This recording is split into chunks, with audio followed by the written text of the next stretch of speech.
Rain fell in thin silver lines across the parking lot, turning the streetlights into soft, glowing blurs. Emily stood outside the restaurant, pulling her coat close as cold air touched her cheeks. Her phone was still in her hand. Mark's last message stared back at her. "Work emergency. I'm sorry. Tanya will take you home." She sighed.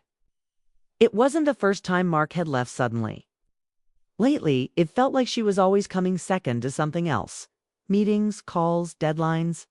She tried to understand, but loneliness was becoming heavier than patience. Headlights flashed. A dark car rolled up slowly. Daniel stepped out, holding an umbrella. His hair was damp, his jacket already wet from the rain.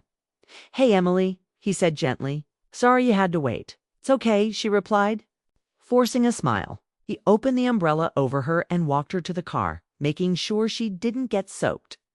It was a small act, but it warmed something inside her. Once inside, the car filled with quiet. Rain tapped softly against the roof. "Mark said you didn't eat much," Daniel said as he pulled onto the road. Emily looked surprised. "He told you that?" "He worries," Daniel said. "Even if he doesn't show it well." She nodded but said nothing. The city lights passed by quickly. The silence wasn't uncomfortable, just deep. "You don't have to answer if you don't want," Daniel said carefully. "But are you happy, Emily?" The question hit her, harder than she expected. She opened her mouth, ready to say yes, but the word wouldn't come. "I don't know anymore," she finally said. Daniel kept his eyes on the road, but listened closely. "Things used to feel warm," she continued. "Softly. We talked. We laughed. Now we live in the same house, but different worlds." Her voice shook. "He's always busy. And when he's home, he's tired or on his phone. Sometimes I sit right beside him and still feel alone." Daniel's hands tightened slightly on the steering wheel. "That shouldn't happen," he said quietly. "I keep telling myself it's just a phase," Emily said. "But every month feels colder. The rain grew heavier." "I don't want to complain," she added quickly. "Mark is a good man. He works hard. You can love someone and still feel hurt," Daniel said gently. That simple sentence made tears rise in her eyes. No one had ever said that to her before. "You deserve more than being patient all the time," he continued. "You deserve to feel loved every day." She turned to look at him. The streetlight glow touched his face, and for the first time, she noticed how tired he looked too. "You always understand," she whispered. He smiled softly. "Because I see you." Those words stayed in the air. The car slowed as they reached her neighborhood. Her heart was beating faster now, though she didn't know why. They stopped in front of her house. The rain kept falling. Neither of them moved. "Thank you for bringing me," she said quietly. "Any time," Daniel replied. Another pause. Longer. "I'm sorry," he said suddenly. "I shouldn't have said some of those things." "Why?" she asked. "Because it's not my place." You're Mark's wife." Emily looked down at her hands. "But you were honest," she said, "and kindness shouldn't be wrong." Daniel swallowed. "I just don't like seeing you hurt." She looked at him again, and this time their eyes stayed locked. The world outside felt far away. There was something new between them now, not spoken, but real. "I should go," Emily said softly. "Yes," Daniel agreed, though his voice sounded unsure. She opened the door, rain splashing lightly near her feet. Before stepping out, she turned back. "Daniel, yes, thank you for listening." He smiled warmly. "Always." She closed the door and walked toward the house, but her legs felt weak. Her thoughts were loud. Inside the house was dark and quiet. Mark wasn't home. She hung her coat slowly, her heart still racing. She kept seeing Daniel's eyes, kept hearing his words. "You deserve to feel loved every day." Why did she feel seen for the first time in years? She pressed her hands to her face. "This is wrong," she whispered. But her heart didn't agree.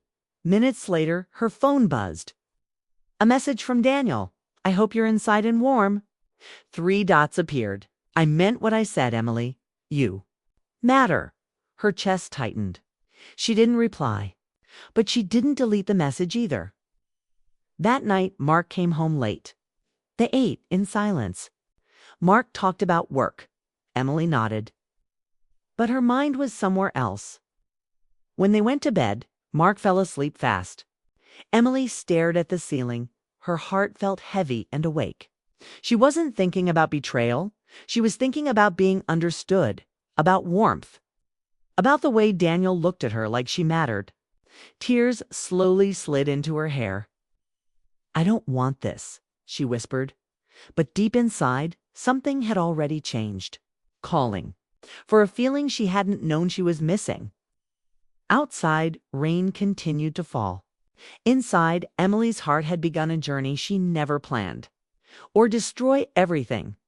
The ride home had lasted only minutes. But it had opened a door that might never close again. Emily woke before sunrise, her heart already tired. The house was quiet.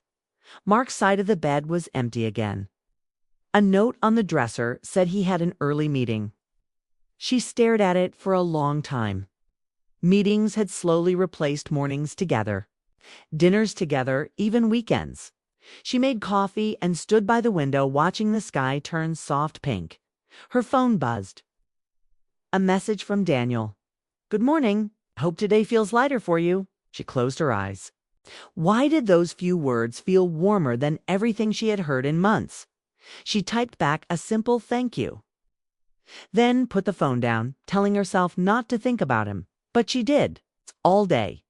At the grocery store, she picked up Mark's favorite snacks out of habit. Then paused, wondering if he even noticed anymore. At home, she cleaned the house that already looked clean just to stay busy. By evening, loneliness returned like a heavy blanket. Mark texted again. Running. Late, Emily didn't answer. The knock on the door came an hour later. She opened it slowly. Daniel stood there holding a small paper bag. I hope this isn't strange, he said. You left your scarf in my car yesterday. She hadn't even realized. Thank you, she said softly. They stood in silence for a moment. I also brought dinner, he added. Mark said he wouldn't be home until late. Her chest tightened. He told you. Daniel nodded. I didn't want you eating alone again. That word again made her eyes sting. She stepped aside. Come in. They ate at the kitchen table. Simple food. Quiet at first. Then Daniel spoke. You shouldn't keep carrying everything by yourself. Emily took a slow breath. I feel invisible, she admitted. I try to be patient. I try to be supportive. But I'm tired of feeling like I don't matter. Daniel listened carefully. You matter, he said firmly. Her hands shook. I used to feel loved, she said. Now I just feel like a background noise in Mark's life. That's not how a marriage should feel, Daniel said.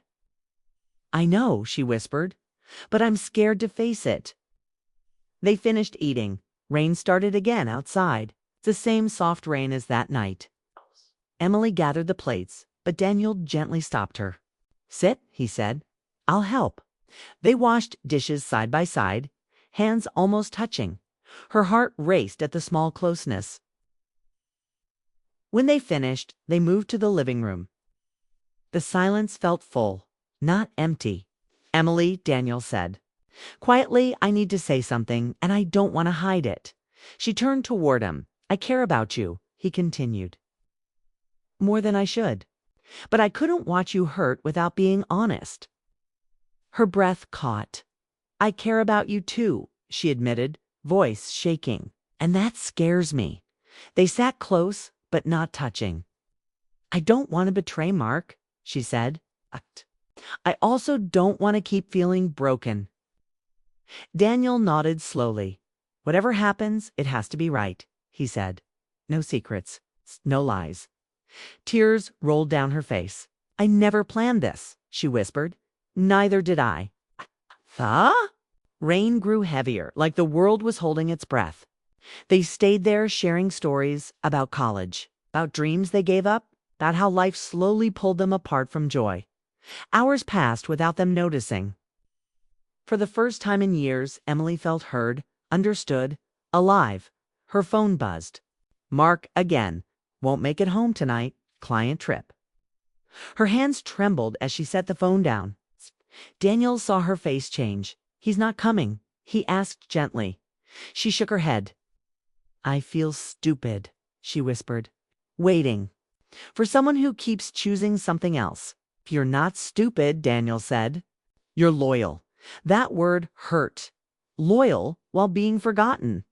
Emily stood and walked toward the window. Streetlights reflected in the wet road. Is it wrong to want happiness? She asked softly. No, Daniel replied. She turned to face him. Then why does it feel like everything good comes with pain? Because hearts are complicated, he said. They stood facing each other, so close now she could feel his breath. Time slowed. I wish I met you in a different life, she whispered. So do I, he said. For a moment, it felt like they might cross a line, but Daniel stepped back. We should stop, he said quietly, before it becomes something we regret. Emily nodded, tears falling again. Thank you for respecting me, she said. He gave a sad smile. I respect you too much to hurt you. The clock ticked loudly. Silence returned, but it felt heavier now. I should go, Daniel said. She walked him to the door. The rain had slowed. Before leaving, he turned. No matter what you decide, you deserve love, he said. Her heart broke open. Good night, Daniel. Good night, Emily. The door closed. Emily leaned against it, shaking. Her emotions crashed over her like waves. She loved her husband, but she was falling for someone else. And that truth hurt more than anything. Later that night, Mark still wasn't home. Emily lay alone in bed, staring at the ceiling. Her mind replayed every moment. Daniel's voice, his kindness, his honesty. She realized something painful. Her marriage wasn't ending because of another man. It was ending because of years of silence. Years of distance, years of being forgotten. Daniel didn't create the crack. He simply showed her it was already. Their tears soaked her pillow. I don't know what to do, she whispered. There was no easy choice. Stay and keep losing herself, or leave and face the storm of change. Either way, someone would be hurt. Outside, the rain finally stopped. Inside, Emily knew a decision was coming. And whatever she chose next would change her life forever. The love she once trusted was fading. A new feeling was rising. And she stood right in the middle of heartbreak and hope, not knowing which path would save her, not knowing which would destroy everything she knew. But one thing was clear. She could no longer live unseen. And the quiet life she once accepted was over.